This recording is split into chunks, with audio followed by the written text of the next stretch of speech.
নিরামিষ কুমড়ো শাকের এই রেসিপিটা গরম ভাতে থাকলে নিমিষেই কিন্তু সব ভাত ফুরিয়ে যাবে। দুর্দান্ত স্বাদের নিরামিষ কুমড়ো শাকের রেসিপি আজ আপনাদের সাথে শেয়ার করছি। নমস্কার বন্ধুরা, টুসি সেসেলে সবাইকে স্বাগত জানাই। আজ এমন একটা রেসিপি কুমড়ো শাকের শেয়ার করছি বন্ধুরা, অনুরোধ রইল ভিডিওটা দেখুন, আপনাদের ভীষণ পছন্দ হবে। এই এক পদেই কিন্তু আপনারা সব ভাত খেয়ে ফেলবেন। আজকের এই রেসিপি তৈরি করার জন্য একদম টাটকা কুমড়ো শাক দেখুন সবে সবে তুলে নিয়ে এসেছি। প্রথমে ডাঁটা আর পাতাগুলোকে একটু আলাদা করে নিচ্ছি। আমার চ্যানেলে যদি নতুন এসে থাকেন বন্ধুরা, আপনাদের কাছে অনুরোধ রইল আমার চ্যানেলটিকে সাবস্ক্রাইব করে আমার পাশে থাকার, ভিডিওর পাশে বেল আইকনটি প্রেস করে আমার চ্যানেলটিকে সাবস্ক্রাইব করলে আমি যে ভিডিও আপলোড করব আপনারা তার নোটিফিকেশান পেয়ে যাবেন। পুরনো বন্ধুরা তো আমার পাশেই আছেন, নতুন বন্ধুদের আমার পাশে থাকার অনুরোধ জানাই। কুমড়ো শাক আর ডাঁটাটাকে আমি আলাদা করে নিয়েছি। দেখুন সবগুলোকেই আমি কিন্তু কেটে নিয়েছি। পাতাগুলো একটু বড় করে কেটেছি, ডাঁটাগুলোকে প্রায় 1-1.5 ইঞ্চি মাপ করে কেটে নিয়েছি। আর এই দেখুন উপরের আঁশটা কিন্তু ছাড়িয়ে নিয়েছি। আজকের এই রেসিপি বানাবো এঁচোড়ের দানা দিয়ে। কিছুটা সবজিও নিয়েছি, দেখুন নিয়েছি একটা বেগুন ছোট সাইজের আর একটা ঝিঙে, সেই সঙ্গে 2টো মিডিয়াম সাইজের আলু নিয়েছি একটু ডুমো ডুমো করে কেটে। আর এঁচোড়ের দানাগুলোকেও আমি 2 পিস করে কেটে সমস্ত সবজিগুলোকে ভালো করে ধুয়ে নিয়েছি। ডাঁটাগুলোকেও দেখুন ভালো করে ধুয়ে নিয়েছি। ডাঁটা আর শাক এবার একটু আলাদা করে নিয়ে কেবলমাত্র ডাঁটাগুলোকে প্রেসার কুকারে একটু সেদ্ধ করে নেব। সেই সঙ্গে যে সবজিগুলো একটু শক্ত সেগুলোকেও একই সাথে ডাঁটার সঙ্গে দিয়ে সেদ্ধ করে নেব। ডাঁটার সাথে দিয়ে দিয়েছি এঁচোড়ের দানা আর আলু। এই রেসিপিতে এঁচোড়ের দানা ব্যবহার করলে খেতে দারুণ লাগে।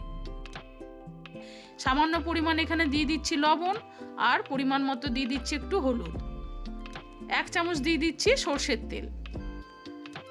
এবার খুব অল্প পরিমাণ জল দিয়ে এটাকে সেদ্ধ করে নেব। যেহেতু কুমড়ো ডাঁটা থেকে এমনিতেই একটু জল বেরোয়, খুব সামান্য পরিমাণ আমি জল দিয়েছি, প্রায় চা কাপের 1 কাপ মতো।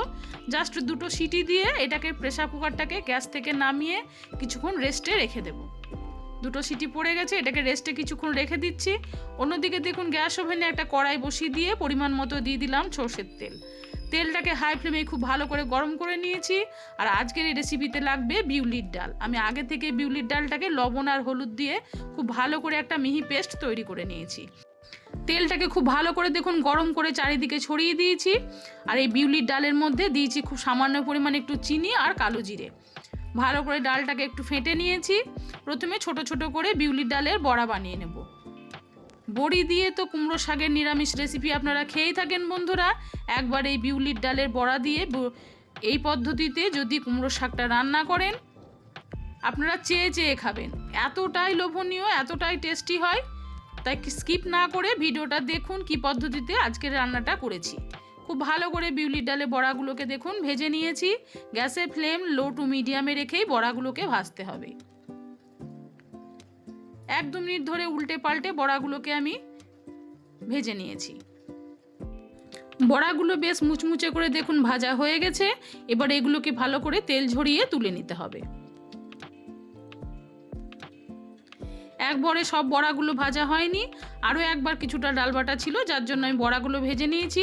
আর কিছুটা ডাল বাটা দেখুন কাঁচার অবস্থায় রেখে দিয়েছি, এটা কিন্তু পরে ব্যবহার করব। সব বড়াগুলো ভেজে নিয়েছি। এরপরে ওই তেলের মধ্যে ফোড়নে দিয়ে দিচ্ছি 1/2 টিস্পুন মতো কালো জিরে। আপনারা চাইলে এই সময় শুকনো লঙ্কা বা কাঁচা লঙ্কা ফোড়ন দিতে পারেন। আমি কিন্তু আর ফোড়নে কোনো লঙ্কা ব্যবহার করিনি। এবার একই সাথে ঝিঙে আর বেগুনটাকে দিয়ে বেগুন আর ঝিঙেটাকে খুব ভালো করে ভেজে নিতে হবে। হাই ফ্লেমেই উল্টে পাল্টে 1-2 মিনিট আমি ঝিঙে বেগুনটাকে ভেজে নিয়েছি। তবে খুব বেশি লাল করে ভাজার এই রেসিপিতে কোনো রকম কোনো প্রয়োজন নেই। 1 মিনিট একটু উল্টে পাল্টে ঝিঙে বেগুনটাকে ভেজে নেওয়ার পরে কুমড়ো শাক যেটা ছিল সেটাকে এবার দিয়ে পরিমাণ মতো তাতে লবণ আর হলুদ দিয়ে দিতে হবে। দিয়ে ভালো করে শাকটাকে এবার ভাজতে হবে।